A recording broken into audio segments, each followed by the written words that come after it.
Gente querida, você sabia que o sono é fundamental para a nossa qualidade de vida? Pois é, a privação e os distúrbios do sono podem impactar não só o humor, mas também a saúde do corpo e da mente. Insônia, apneia, sonambulismo e até bruxismo são problemas que afetam 72% dos brasileiros, segundo estudos da Fundação Oswaldo Cruz.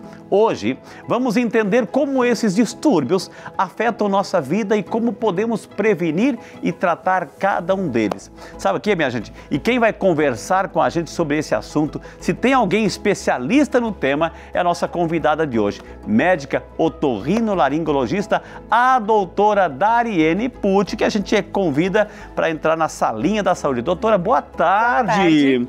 Bem-vinda, doutora. Eu lembro, acho que foi ano passado, enfim, um desses programas que a gente fazia ao vivo à noite, que a doutora veio também no programa. E lá naquela ocasião eu falei que o seu sobrenome é o nome de um santo da Itália, né? Exato. Santo Antônio Pucci, né? Então, vai atrás. Não sei se a doutora foi na época. Cheguei aí atrás, doutora, por favor, licença. Viu? Santo Antônio Pucci, né? Foi muitos anos pároco, uma cidadezinha lá na Itália chamada Viareggio, né? Entendeu? Bem-vinda, doutora. Bem-vinda, né? Muito obrigada. Doutora, o brasileiro, ele dorme bem? Pergunta difícil, né? Acho que se a gente for perguntar para cada um aqui, alguém vai ter alguma queixa, né? O sono é uma coisa muito complexa, né? É uma coisa que todo mundo faz, né? Que toda noite precisamos fazer, mas que a gente ainda tem muito a descobrir e que são muitos fatores que estão envolvidos para uma boa noite de sono. Ok. Ô, doutora, a gente sabe que a gente vive num contexto, doutora, que é uma pressão por todo lado, enfim, a luta para viver, para sobreviver. Sim. E a gente está levando para o quarto isso, né? A gente leva para o quarto os problemas do dia a dia, mal resolvidos, preocupações, dificuldades, angústias, dores, sofrimento. A gente leva tudo para o quarto, lá para a cama, enfim, isso afeta.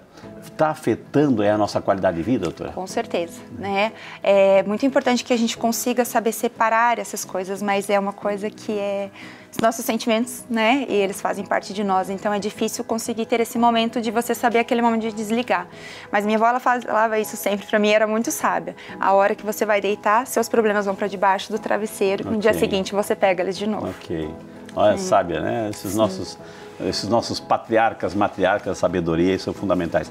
Agora, doutora, o ideal, né? O ideal, a gente sabe assim, que o dia tem 24 horas, vamos dividir em 3 partes, enfim. Mas qual é o ideal, né? O sono vai depender também do tanto que eu preciso. Isso é uma coisa que é muito comum da gente ter dúvida, né? A gente escuta muito assim, tem que dormir no mínimo 8 horas por noite para a gente ter uma boa saúde. Isso é muito individual, tá? Então a gente tem as variações genéticas, né, nossas, a gente tem padrões que a gente prefere, alguns dormir mais tarde e acordar mais tarde, outros preferem dormir mais cedo e acordar mais cedo. Tem aqueles que tanto faz, conseguem se adaptar nessas situações, mas a gente sabe que a gente tem que respeitar a nossa individualidade. Então, um ideal, a maioria das pessoas procuram para ter saúde de 7 a 9 horas de sono, tá? Mas a gente também tem o que a gente chama de pequenos dormidores, que com menos horas de sono ficam bem. É um pouco questionável, porque a gente vê que nos estudos menos de 6 horas a gente tem prejuízo na saúde, mas algumas pessoas conseguem conviver bem com isso. Que prejuízo na saúde? Porque eu me enquadro nessa, doutora, meia-noite para cima e 15 para as 5 da manhã, tá, então eu já estou ali. Memória é um dos principais que a gente vê que pode trazer muito prejuízo. Esquecimento, assim? Esquecimentos, tá? Aquelas coisas assim, tô fazendo isso... Como é o nome disso mesmo? Essas coisinhas bobas, assim, às vezes no dia a dia. Atenção, a gente fica mais desatento. A gente pode procurar alimentos mais gordurosos, mais calóricos, para tentar suprir essa necessidade de sono. A gente pode ficar mais sonolento. Então são... Durante o dia? Durante o dia, a gente perde a nossa, às vezes, capacidade de decisão, de raciocínio rápido. Tá? Por exemplo, a nossa velocidade de reação diminui. Então, tem muitas coisas que acabam sendo impactadas. Afeta também, altera a questão do humor, né? A pessoa pode ficar mais tensa, mais irritada. Na verdade, o que acontece? Quando a gente não tem aquele sono que a gente deveria ter, a gente muda todo o nosso metabolismo. Então, toda a questão hormonal, tudo isso vai ter diferença ali, né? Agora, doutora, dormir durante o dia, né? Porque geralmente é comum, Principalmente, eu sei que alguns países lá na Europa, Itália, eles fecham o comércio meio-dia, só vão voltar às 3, 4 da tarde, né? Porque é a hora da siesta, né? Ou seja, o dormir depois da refeição, principalmente no almoço, né? Faz bem, é recomendável. Eu não tenho esse hábito, doutora. O que acontece? Porque se eu dormir à noite, eu durmo um pouco. Se eu dormir depois do almoço, parece um cochilinho, que é pior. à noite eu vou ter consequências à noite. Isso também é outro fator que muda um pouquinho de cada um, mas o que acontece? Nós, seres humanos, temos 2 picos de queda de temperatura e isso influencia também na nossa questão de sono. E aí, logo após esse horário do almoço, a gente tem uma queda na nossa temperatura que faz com que a gente também fique mais sonolento. E aí também nossa questão alimentação, dependendo do que a gente come, dá uma sonolênciazinha, então é mais fácil da gente conseguir adormecer depois do almoço. Tanto que alguns acidentes até tem picos nesse horário ali de 2 horas da tarde relacionado com isso também. Mas, né, essa mudança na questão nossa corpórea, hormonal, temperatura, facilita com que a gente tenha uma pressãozinha de sono. Quando possível e quando necessário, não vai ter problema a gente fazer isso. Agora, a gente estender muito tempo, a gente pode sim atrapalhar daí a nossa noite de sono. Então, pode sim, porque eu fico imaginando do ponto de vista fisiológico, o doutor explicou bem, ou seja, o nosso organismo está processando o alimento que a gente acabou de ingerir. Né, então, teoricamente, tem que dar essa desacelerada, né? Porque seria o ideal. Não necessariamente dormir, mas dar uma desacelerada ali. Por isso também é recomendável, assim, por exemplo, período de verão, ou seja, não tomar banho, mar, etc., porque a gente prejudica essa questão, a morfologia da digestão, né, doutora? Mas vamos voltar para o sono, né, que é o nosso tema de hoje. Você dorme bem? Você tem dificuldades? Né? Ou seja, você leva para o quarto os problemas, assim. E aí, doutora, hoje em dia, antigamente, você colocava o despertador, né, entendeu? Uma certa distância, e era só o despertador, aquele radinho, hoje em dia, o rádio-relógio, enfim. Hoje você está com o celular, está tudo na tua mão, assim. E muita gente leva para o quarto, leva para a cama o celular, às vezes debaixo do travesseiro. O travesseiro, e fica usando ali, doutora, isso também vai trazer consequências, já está trazendo consequências? Muitas, muitas e muitas, porque o que acontece? É um dispositivo eletrônico, né? A gente tem a questão da luminosidade que aquilo ali emite, então a gente sabe que para a gente adormecer à noite, por que a gente, né, nosso hábito noturno de dormir, né? A nossa melatonina é liberada no período da noite e ela é o hormônio que faz o start ali da nossa corrida para o sono. Então ela não é aquele hormônio que vai fazer você deitar na cama e dormir, mas ela vai indicar para o teu corpo, ó, eu tô começando a aparecer aqui, é sinal de que você tem que se preparar para que a gente vá dormir. A hora que a gente está com o eletrônico com uma luz azul, que é o principal feixe que atrapalha, tá lá influenciando a tua retina e não deixa com que você tenha essa questão da liberação da melatonina. Se desliga, né? Exato. E aí o corpo fica nesse desajuste, tipo, não, peraí, tá de noite, mas eu tô com essa luz aqui. Então atrasa essa chegada da melatonina. O relógio biológico altera. Exato, e acaba alterando o nosso relógio biológico. Outro prejuízo importante nesse sentido é o que você tá fazendo lá, né? Então, às vezes você está lá, rede social, você está mexendo ali, às vezes você está trabalhando ali ainda. E a gente não tem um botão de desliga, né? Exato. Que é muitas vezes o que as pessoas gostariam que tivesse, o botão liga e desliga, mas isso não funciona assim. Então, realmente, essa questão da gente levar esses dispositivos para a cama e cada vez mais próximos, acabam sim atrapalhando muito a qualidade do sono. Durante o dia, doutora, assim, é comum você ver pessoas, acontece com a gente também, você fica, não tem sono, mas fica bocejando. É uma forma que o organismo está dizendo, bem feito, eu pedi para você descansar, se não descansou, então você vai bocejar o dia todo. O que é esses bocejos, doutora? Os bocejos é sinal de que alguma coisa faltou, né? Então, ali a gente deveria talvez ter conseguido dormir um pouquinho mais, para estar um pouco mais alerta, né? Ou às vezes a gente teve um pico de estresse muito grande e o corpo dá sinal, ó, tenta dar uma desacelerada, mas é mais uma questão fisiológica mesmo, normalmente, de uma falta da quantidade suficiente ali de horas. Está aumentando a consciência, doutora, assim, sobre essa realidade, assim, também, além do celular, ligar a TV, né? Muita gente tem TV no quarto, enfim, aquelas TVs, um cinema. Ou seja, hoje está aumentando a consciência de que isso é ruim, né? Sim, porque um dos fatores, como a gente estava falando da melatonina, essenciais para que a gente tenha uma boa qualidade de sono é o escuro absoluto. Então, quanto mais escuro, melhor a nossa qualidade de sono. Tá? Então tem aquelas pessoas que gostam também, não, preciso de uma luzinha ligada à noite, porque senão não durmo direito, mas isso acaba atrapalhando. Às vezes até o da TV ali, aquele botãozinho verde ali, que fica aquela luzinha à noite, noite, o ar-condicionado, tudo isso pode atrapalhar. Lá, exatamente. Agora, por exemplo, estou com o bebezinho pequeno em casa, tem que ser um breu, porque senão eu realmente, às vezes, qualquer coisinha ali, uma luminosidade a mais durante a noite, pode atrapalhar a qualidade de sono dele. Até mesmo se ele tiver a luzinha acesa, ele vai acordar e ver a mãe e vai chorar. Vai pedir socorro. É estratégico, assim. Doutora, chegou uma pergunta agora para o nosso WhatsApp, que a gente quer com muito carinho mostrar para a senhora. A Maria de Fátima, de São Paulo, capital. Boa tarde, Maria de Fátima. Seja muito bem-vinda ao Saúde e Fé. Trabalho em turnos noturnos e mesmo quando consigo dormir durante o dia, me sinto sempre cansado. Como posso melhorar meu sono nessa rotina? Pergunta a Maria de Fátima, doutora. Maria, primeiro, boa tarde, né? É uma dúvida muito comum, muito corriqueira de pessoas como você que tem que trabalhar nessa parte da noite, tá? É sempre um desafio pra gente também, como médico, e você como a pessoa que tá ali, porque a gente foi feito para dormir à noite, né? Então você já tá lutando contra a nossa natureza, né? E aí essa questão da gente tentar melhorar isso, você tem que conseguir, por exemplo, se é possível, né? A gente tem vários tipos de turnos noturnos também. Então, se for esse seu caso, Maria, que você vai chegar em casa por volta lá das 6 da manhã e aí você precisa conseguir dormir, né, durante o dia. Então, o ideal é, na hora que você está saindo, por exemplo, do seu trabalho, usa um óculos escuro. Ah, tá chovendo, tá nublado, não importa. Usa um óculos escuro, para que a gente não tenha aquela luminosidade do sol forte entrando na retina e que a gente tenha essa questão da liberação da melatonina um pouquinho presente ali para você conseguir ter um pouco mais de qualidade de sono. Se sua casa for tranquila, que você não tenha muito barulho, tudo, ótimo. Se for, que normalmente durante o dia tá aquela correria, buzina, tal, trânsito. Criança, choro. Às vezes a gente precisa usar aqueles plugs para conseguir isolar um pouco mais, ou usar um ruído branco, que também existem esses tipos de dispositivos hoje. São coisas que podem facilitar. Lembrar de não ter uma alimentação muito pesada, também próximo do seu horário de estar saindo do trabalho ou logo que você chegar em casa, porque é natural que você sinta uma fome um pouco maior por causa desse trabalho noturno. Então, tentar ter uma alimentação leve, mais frutas, coisas assim, que facilitem para que a digestão seja mais leve e você consiga deitar para dormir de uma maneira mais fácil também.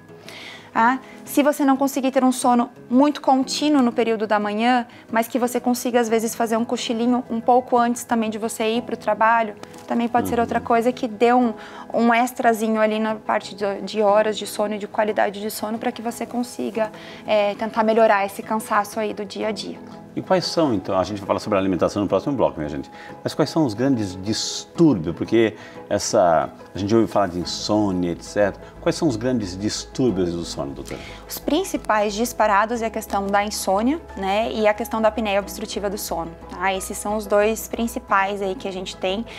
Insônia, a gente tem aí, principalmente as mulheres sofrem um pouco mais com a questão da insônia, mas boa parte da população, mais de 30%, tem estudos que mostram. Insônia, o que seria, doutora? Insônia é a dificuldade de adormecer, tá? Então é uma dificuldade de adormecer, de você deitar na cama e pegar no sono, ou também pode ser de você até consegue, você tá cansado, você chega, deita e dorme, mas às vezes acorda no meio da noite e não consegue voltar a dormir, ou às vezes você dorme, mas você desperta muito cedo. E aí fica ali, por exemplo, acordei lá às 5 da manhã, mas eu preciso levantar às 7, podia ficar mais isso, e não consegue dormir. Eu não sei se é um estado de alerta, mas eu tenho um sono leve, doutora, ou seja, mexeu alguma coisa, um barulho, ou seja, depois tem todo aquele mecanismo de voltar, enfim, também faz parte desse quadro de distúrbios aí? Facilita para que a gente tenha a insônia, tá? A gente tem o que a gente chama de limiares de despertar, tá? Algumas pessoas têm mais alto e outras mais baixo. Então, quando a gente tem essa facilidade de despertar, qualquer coisinha no ambiente ali vai atrapalhar um pouquinho mais a qualidade do sono. Tem outras pessoas que parecem, nossa, dormi igual uma pedra, não escutei nada, né? Então, essas pessoas precisam de uma coisa mais intensa para que elas acordem, né? Porque o sono, muitas pessoas falam, você pega e você apaga. Não, né? Você está fazendo um monte de funções enquanto você está dormindo, você reduz sua interação com o ambiente, mas não totalmente. Porque você ainda tem que ter ali um alerta, porque se acontece de pegar fogo, ter alguma emergência, você tem que ser, né, capaz de conseguir acordar e se defender, né? Mas tem gente também que é uma pedra, né? Deitou, pode cair o mundo que, né? Mas se for algo importante, pode ter certeza que o corpo vai fazer acordar. E essas situações involuntárias, enfim, o ronco, né? O doutor falou assim, o ronco, a apneia, ou seja, isso é involuntário, né? Isso acontece por N motivos, imagina. Motivos, né? A gente tem, é multifatorial que a gente fala, né, na medicina, né? Então a gente tem causas que podem ser o aumento de peso, pode ser algo genético que pode influenciar, a gente pode ter alterações esqueléticas, né? Então a parte nossa anatômica, né? Então tem vários fatores ali que podem estar colaborando para isso. Então é importante, a gente vai falar de alimentação, mas hoje já tem muitos recursos, né, para melhorar a qualidade do sono, doutora? Sim, sim. A gente tem muitas coisas que a gente pode fazer, né? A gente sempre fala que o sono desafiador é a gente conseguir mudar os hábitos, né? Tá. Porque realmente os nossos hábitos né, igual a gente brincou ali no começo do botão de liga e desliga, a gente está sempre nessa urgência de estar produzindo e fazendo as coisas, né? A gente tem dificuldade de hoje falar assim, nossa, vou sentar um pouquinho no sofá e tá tudo bem, eu parar por alguns momentos. Né? Um banhinho morno assim, ele resolve, ele relaxa, ajuda? Ajuda, sim. É uma das coisas que traz conforto pra gente, né? Um banho, um relaxamento. E aí, assim, cada um tem que ter o seu ritual, né? Eu sempre brinco com os pacientes no consultório, assim como você vai se preparar para ir trabalhar, você precisa se preparar para dormir. Né? Então tem esse momento como um prazer, né? De você conseguir, não, eu vou tirar lá que seja, vou tirar minha maquiagem, eu vou colocar um olhinho essencial, eu vou fazer uma massagem no meu pé, ter esse momento de um banho morno, de realmente conseguir, às vezes, uma xícara de chá, quem gosta de chá, legal, né? Legal. Então, realmente você tem que ter esse ritual de relaxamento, de descanso. Agora, também nesse sentido, ter esse cuidado de, por exemplo, não usar esses recursos maléficos, como tem gente que até leva um cigarro para a cama, você quer fumar na hora, assim, porque me ajuda a pegar. Pelo contrário. Não, pelo contrário, cigarro... Tomar café à noite. A cafeína é um fator que sempre... todo mundo pergunta sobre, né? Porque ela é um estimulante. Tem pessoas que falam, não, eu tomo café e eu consigo dormir à noite, mas ela sempre vai superficializar o sono. Aqui, doutora, a gente colocou até na tela, assim, um quadro, né? Legal, doutora, por favor. Ambiente com pouca luz, não, é zero luz, tá? De preferência. Zero luz, zero, né? Sabe? Quanto mais... o banho quente, o banho quente, atividades relaxantes, como eu estava comentando. Algumas pessoas, por exemplo, que gostam de yoga, essas questões também pode fazer nessa hora, porque ajuda muito, alguns exercícios de respiração.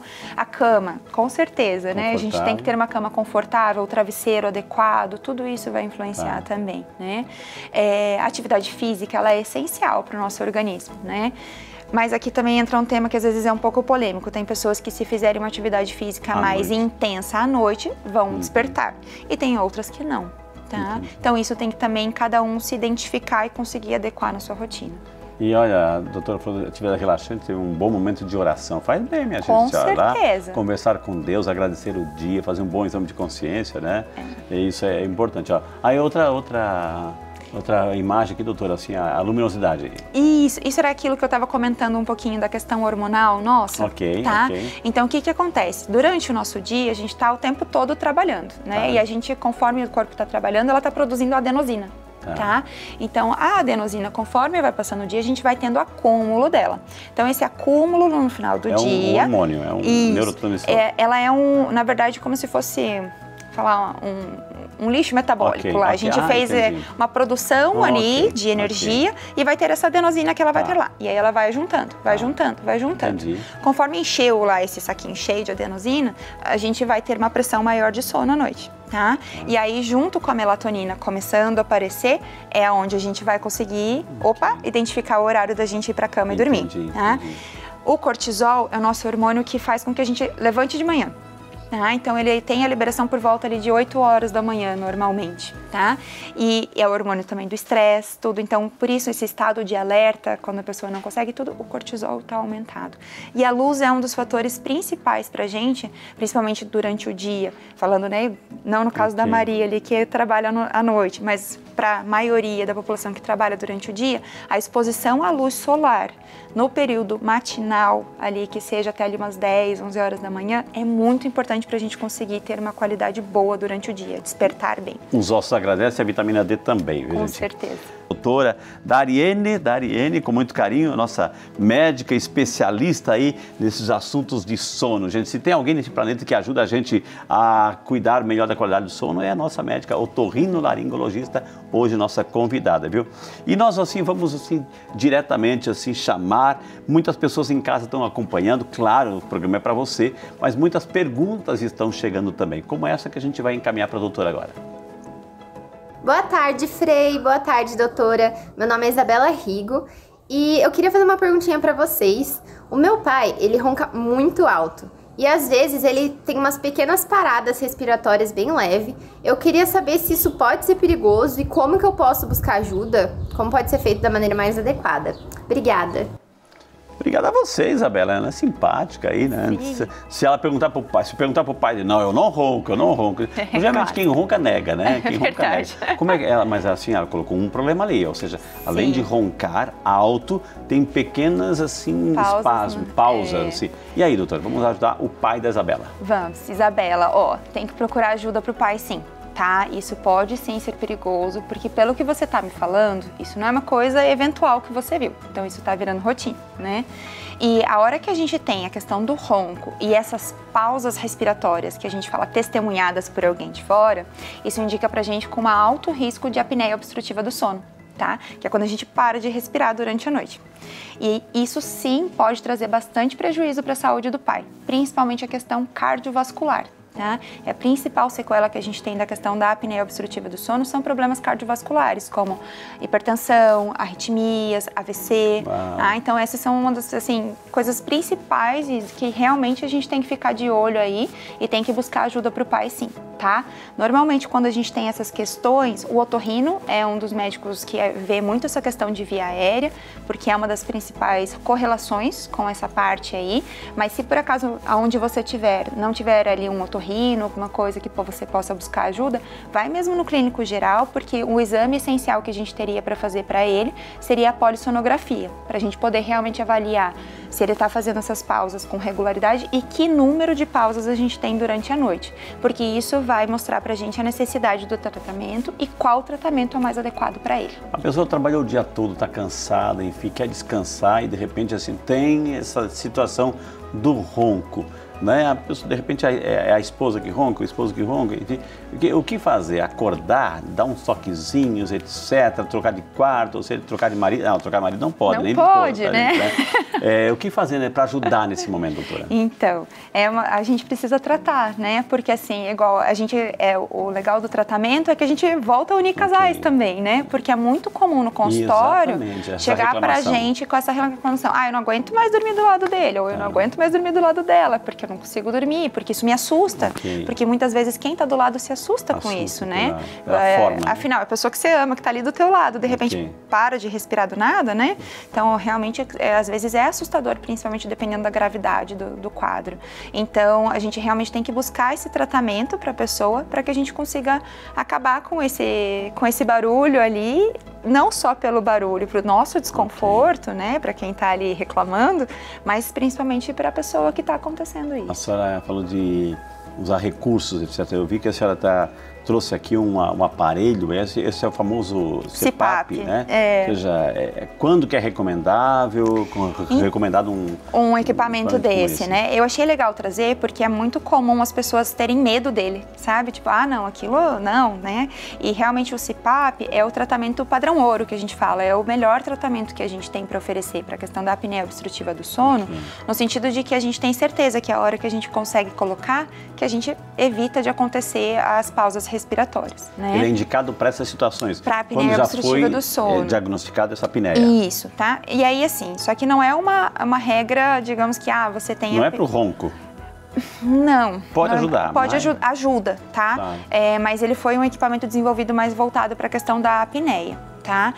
O ronco, a gente tem que avaliar se ele é só ronco, se a gente tem outros fatores que estão influenciando esse ronco, por exemplo, um sobrepeso, ou o uso, às vezes, de bebida alcoólica antes de dormir, enfim, outras coisas que podem estar colaborando com o alimentação que a gente já fala. A alimentação que a gente vai comentar. Então, se tem esses fatores que estão colaborando, se for só o ronco, mas normalmente o ronco, ele traz a questão da apneia junto, tá? E aí, quando a gente trata a apneia, a gente vai tratar o ronco em consequência, tá?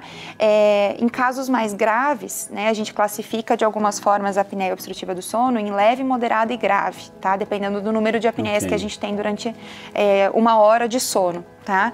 E aí, os graves, por exemplo, normalmente a gente já recomenda que esse vai ser nosso primeiro recurso. Mas a gente tem outras possibilidades, dependendo do paciente, que a gente pode avaliar. Se a gente vai usar um aparelho intraoral, que avança, né? Que eu até trouxe também aqui esse exemplo do aparelho, né? Que esse aparelho a gente faz individual para cada paciente. A gente está mostrando, pode segurar. Que é onde a gente vai encaixar tanto no dente de cima quanto no de baixo. E o que ele vai fazer? Ele vai fazer com que a parte de baixo aqui esteja mais à frente. Então a gente faz com que puxe aqui e aumenta a nossa via aérea, tá? Então, dependendo do quadro, esse tipo de aparelho pode ser muito interessante também, tá? E isso é uma outra opção clínica de tratamento que a gente tem, tá?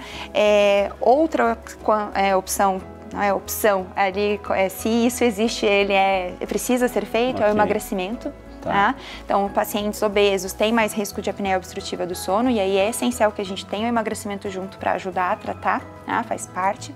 E então, por isso que a gente sempre fala que o tratamento não é uma coisa só, né? É multi também. E esse aparelho a gente vai usar enquanto está dormindo, tá? Mas muitas vezes o paciente tem receio, vai fazer barulho. Quem está do lado vai se incomodar, né? Esteticamente é uma coisa diferente, então é normal que os pacientes tenham muito medo dele, né? E aí a gente fala aqui, né? Ele lembra um rádio-relógio antigo, né? Os mais novos talvez não tenham visto isso, mas ele fica ali do ladinho da cabeceira. Ele não vai fazer barulho se a máscara estiver bem ajustada, se não estiver tendo vazamento do ar. Tá? Porque o que esse equipamento vai fazer? Ele vai fazer com que a gente jogue uma pressão de ar lá dentro do nariz e vai também expandir nossa via aérea e vai garantir com que a gente tenha o ar, a respiração. Então, só para esclarecer quem está em casa, ele vai entrar pelo nariz, não é um caninho que fica... Não, por exemplo, vou até desse trauma da pandemia, doutora, assim, pelo amor de Deus, né? Todo mundo pensa já ali, né? Mas, na verdade, assim, esse é um exemplo de máscara, a gente tem 1000 opções ali.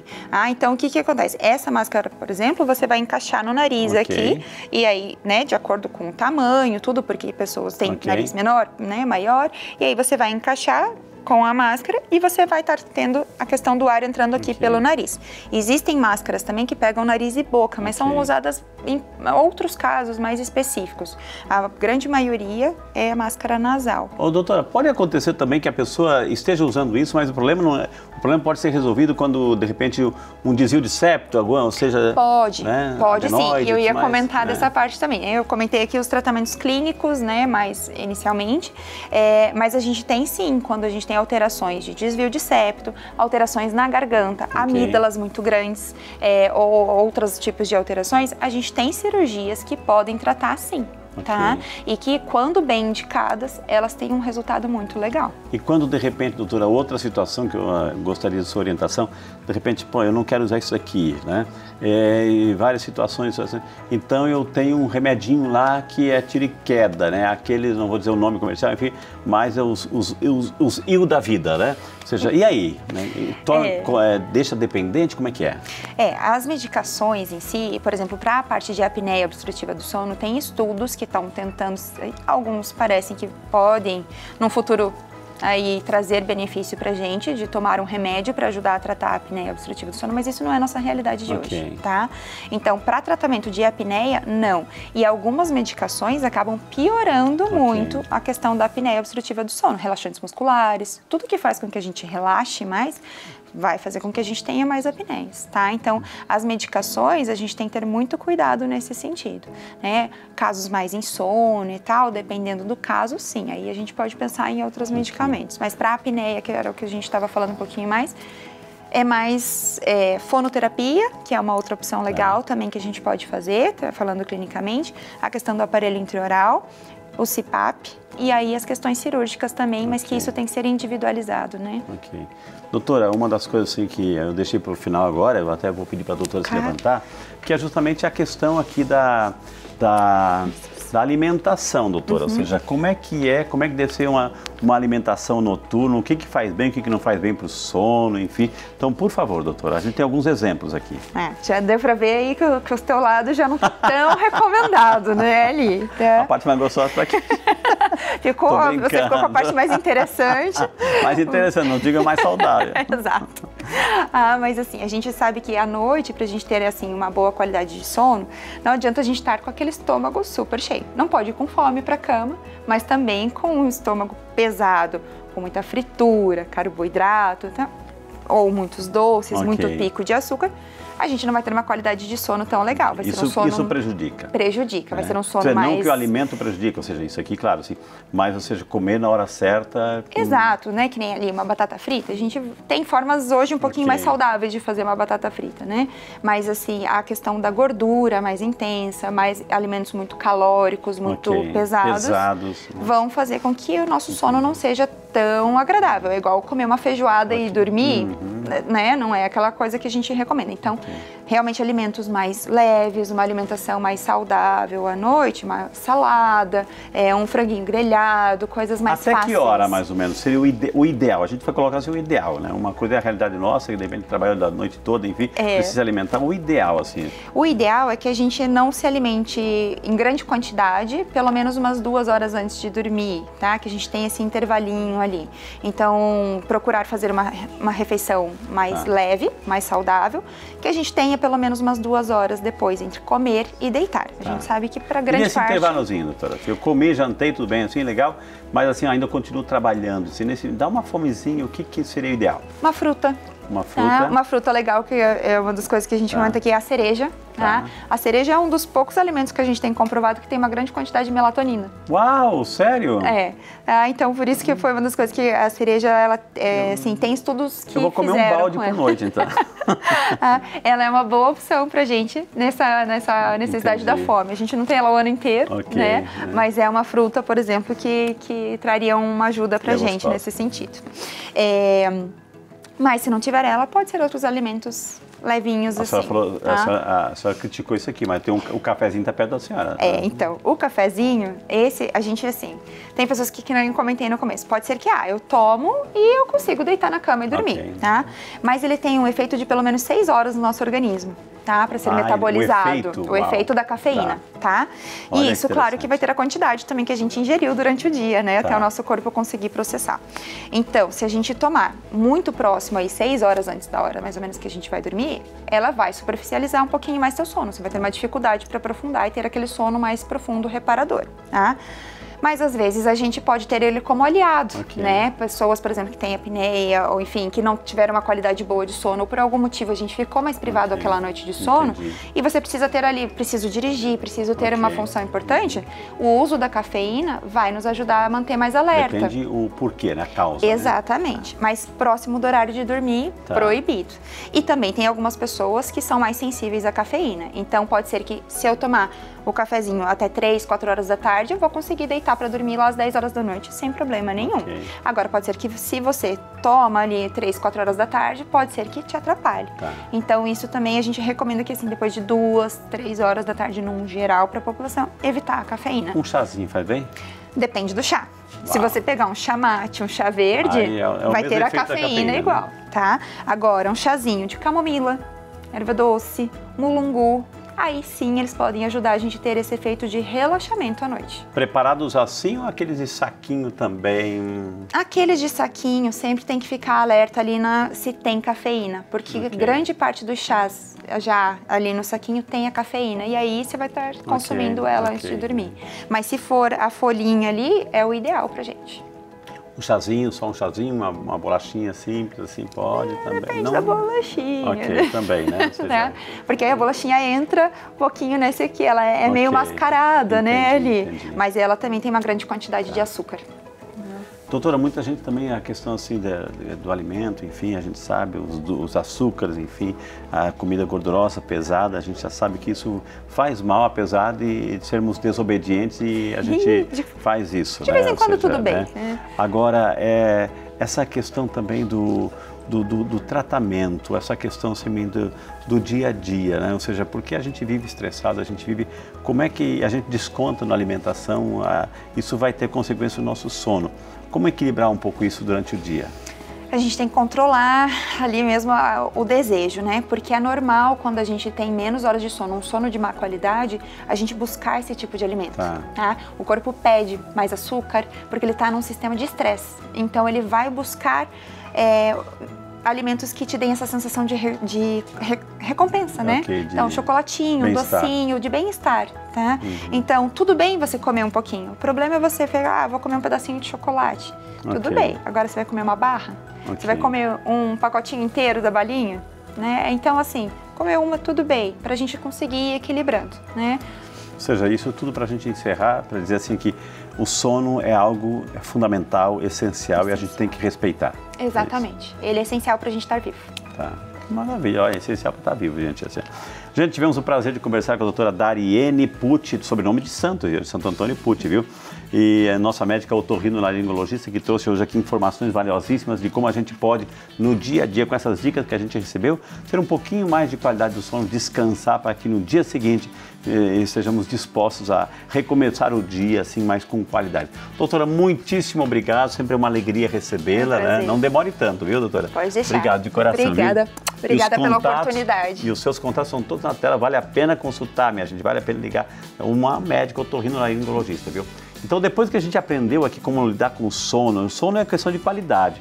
A gente viu algumas imagens que é importante também, algumas atividades, enfim, para que nos relaxam. Uma delas é a oração. Então, chegou o nosso momento de oração. Deus de amor e paz, olha com compaixão para todos que enfrentam doenças e dificuldades. Envolva-os com teu amor consolador e dá-lhes a paz que somente tu podes oferecer. Que em meio às tempestades da vida, eles sintam tua presença como um refúgio seguro. Concede-lhes a cura, Senhor, e renova suas esperanças a cada dia. Por Cristo nosso Senhor. Amém.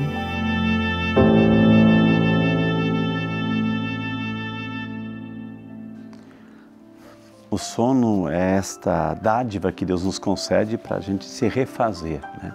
Muitas pessoas têm dificuldades, como a gente viu ali, o sono devia ser um momento de paz, mas muitas vezes a gente vive as nossas tempestades. Então vamos colocar, antes de dormir, um momento de oração, entregar as preocupações para Deus, entregar no coração de Nossa Senhora, está doente de câncer, São Peregrino, São José, né? Pedir essa graça. Então, mas não vamos fazer de tudo para que o nosso sono realmente seja um sono restaurador e reparador. Agora eu quero convidar você a segurar um copo d'água à noite, a gente pode tomar um pouquinho, cuidado ao horário também, mas a gente pode tomar uma água abençoada, ela também vem trazer essa paz, essa restauração. Senhor Deus, infinita bondade e misericórdia, que te apresentamos essa água tão limpa, pura e transparente, dignai o Senhor abençoar e santificar, que através desse sacramental, desça sobre cada um de nós, cada filho, cada filha que nos acompanha, todas as bênçãos, as graças, a saúde física e espiritual.